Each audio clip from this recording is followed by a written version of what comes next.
Hi, இன்றைக்கி soya beans biryani பண்ண போகிறேன். அதை எங்கள் ஊரில் குஸ்கான்னு சொல்லுவோம்.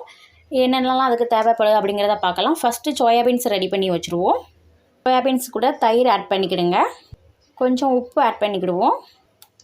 கொஞ்சம் சில்லி பவுடர் ஆட் பண்ணிக்கிடுவோம். இப்போது நல்லா மிக்ஸ் பண்ணிக்கிடுவோம். அப்போ தான் கொஞ்சம் டேஸ்ட்டாக இருக்கும். ஊறினா தான் ஒரு 5 மினிட்ஸ் ஊறட்டும். அப்போ தான் கொஞ்சம் டேஸ்ட் நல்லாயிருக்கும்.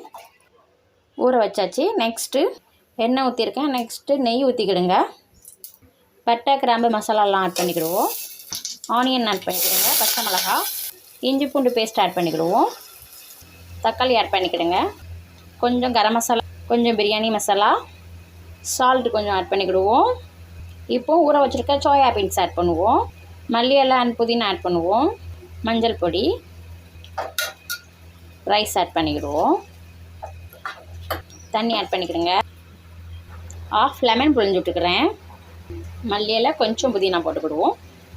குஸ்கா ரெடி ஆகிட்டு வாங்க சாப்பிடலாம். Okay, thank you, bye bye. Please subscribe my channel.